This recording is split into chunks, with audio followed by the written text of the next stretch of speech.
Hey guys, welcome back to my channel. So जो हमारा आज का वीडियो है वो फोकस्ड है बीटेक केमिस्ट्री के ऊपर।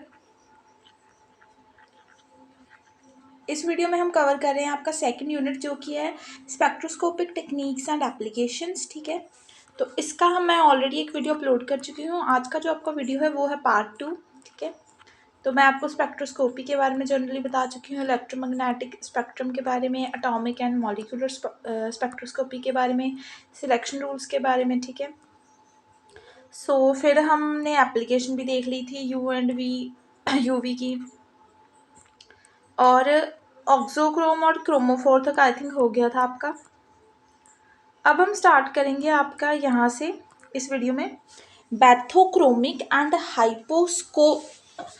Hypsochromic shift. ये कौन सी शिफ्ट्स होती हैं? सबसे पहले बैथोक्रोमिक शिफ्ट क्या होती है आपकी? ठीक है, so it is an effect by virtue of which the It is an effect by virtue of which the absorption maximum is shifted towards a longer wavelength.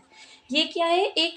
एक फैक्ट है जिसकी वजह से वर्च्यू ऑफ विच, जिसकी वजह से absorption जो है वो मैक्सिमम होती है, अब्जॉर्प्शन जो है वो मैक्सिमम होती है, is shifted towards the longer wavelength. और जितनी ये ज़्यादा अब्जॉर्प्शन होगी, ये जो लॉन्गर वेवलेंथ है उसके तरफ जाएगी। ठीक है, जो लैम्डा होती है आपकी वेवलेंथ उसकी तरफ जाएगी due to the presence of auxochromes की प्रेजेंस के वजह से। एक बार हम ऑक्सोक्रोम को रिवाइज कर लेते हैं कि ऑक्सोक्रोम क्या होते हैं। ऑक्सोक्रोम जो है, an auxochrome is a group of atoms attached to a chromophore. Chromophore के साथ वो ग्रुप ऑफ एटम्स अटैच हुए जो कि उसकी मॉडिफाई करते हैं ability of that chromophore to absorb light. ये ऑक्सोक्रोम क्या है? क्रोमोफोर को हेल्प करते हैं कि उसकी जो एबिलिटी है टू अब्जॉर्ब लाइट वो बढ़े। ठीक है, तो यहाँ पर आपके ऑक्सोक्रोम की बात हो रही है कि it is an effect by virtue of which the absorption maximum is shifted towards longer wavelength. एक तो ये जो है शिफ्ट हो जाएगी लॉन्गर वेवलेंथ की तरफ, और दूसरी चीज़ इसमें क्या है कि due to presence of auxochrome और चेंज बाय सॉल्वेंट। यहाँ तो ये प्रेजेंस ऑफ ऑक्सोक्रोम की वजह से ऐसा होगा, यहाँ क्या होगा, सॉल्वेंट में चेंज आएगा, तब होगी आपको पैथो क्रोमिक शिफ्ट होगी तब। ठीक है, so it is an effect by virtue of which the absorption maximum is shifted towards longer wavelength. ये वो वाला इफेक्ट है जिसकी वजह से अब्जॉर्प्शन मैक्सिमम जो है लॉन्गर वेवलेंथ की तरफ जाता है। किसकी प्रेजेंस में? यहाँ तो प्रेजेंस होगी ऑक्सोक्रोम की, यहाँ होगा आपका चेंज ऑफ सॉल्वेंट। ठीक है,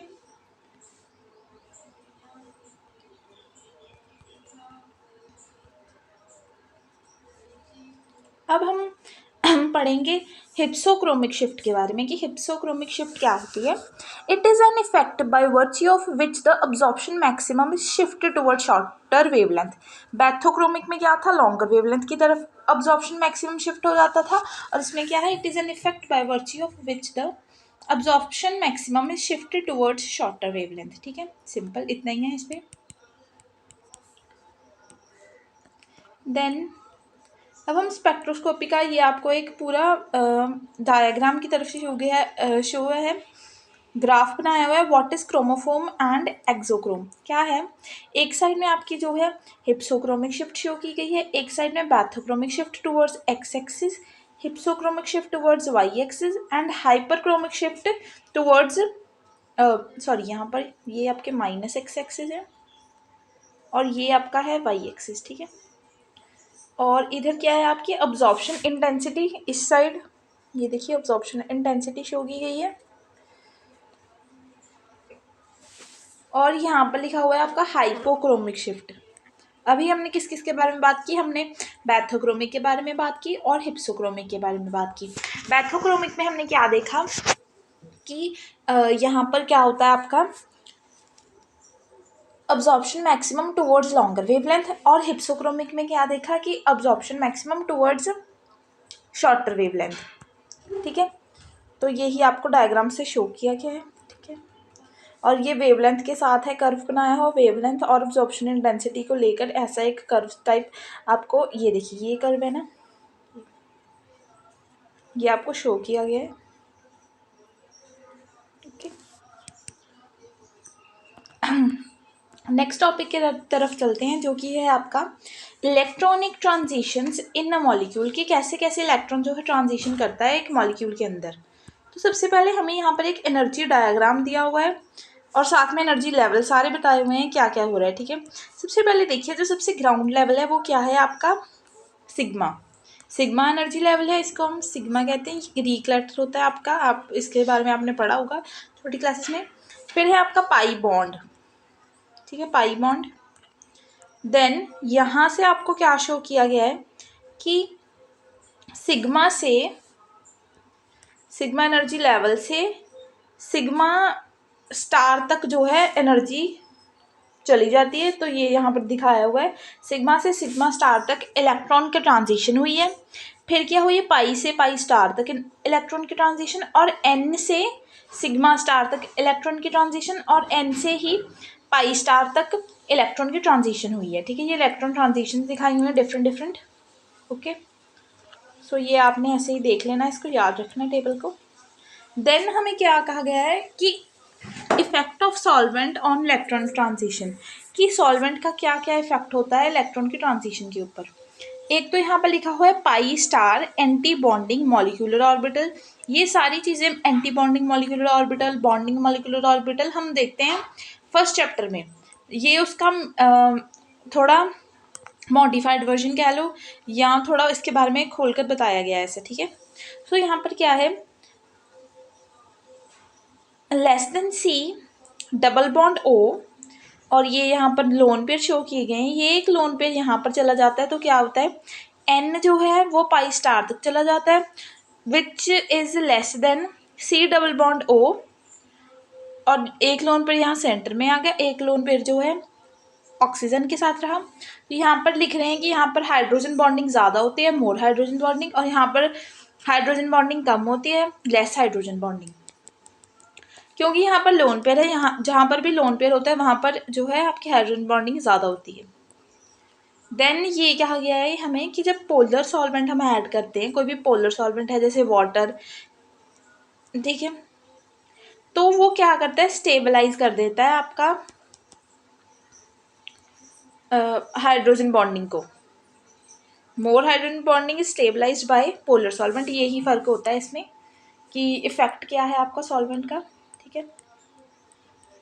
देन ये देखिए रिटर्न में सारा बताया हुआ है, अब एक एक चीज़ देखिए। सबसे पहले क्या लिखा हुआ है, एन से पाई स्टार तक जब ट्रांजिशन होती है उसके बारे में बताया गया है। एन से पाई star transition shown by unsaturated molecule having hetero atoms like nitrogen, oxygen and sulfur. It occurs at longer wavelength with low intensity, e.g. Example aldehyde and ketone, ठीक है। क्या है, क्या कहा गया कि जो एन से पाई स्टार तक ट्रांजिशन होगा वो किन की वजह से होगा, अनसैचुरेटेड मॉलिक्यूल की वजह से, यानी कि जिन्होंने सैचुरेशन, जिनमें सैचुरेशन अभी नहीं आई है, और हीट्रो एटम्स है। हीट्रो का मतलब होता है डिफरेंट, जिसमें डिफरेंट एटम्स हैं, जैसे कि डिफरेंट डिफरेंट एटम्स, 3 एटम्स बता दिए उन्होंने, नाइट्रोजन हो, ऑक्सीजन हो, सल्फर हो, ऐसे हो सकता है, कोई और कार्बन हो सकता है, मतलब 3 अलग अलग हो, ठीक है। इसकी क्या हो, it occurs at longer wavelength, wavelength जब है, जब वेवलेंथ जो है लॉन्गर है तब ये अक्कर हो, ठीक है। विद लो इंटेंसिटी, इंटेंसिटी इसकी कम हो, इंटेंसिटी कम हो, ठीक है। और एग्जाम्पल इसके क्या दे रही है हमें, अल्डिहाइड एंड कीटोन, ठीक है, ये आपने याद रखना है। अब हम नेक्स्ट सेकंड वाला देखते हैं, इसमें क्या है, सिग्मा से सिग्मा स्टार तक ट्रांजिशन होती है उसके बारे में।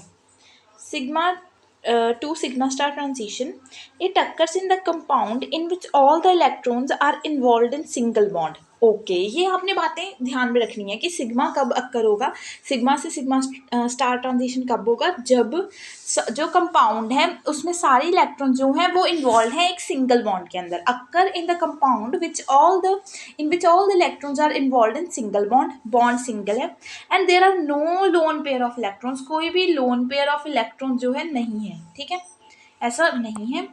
The energy required for this is very large, इसमें काफ़ी ज़्यादा एनर्जी चाहिए ताकि ये ट्रांजिशन हो।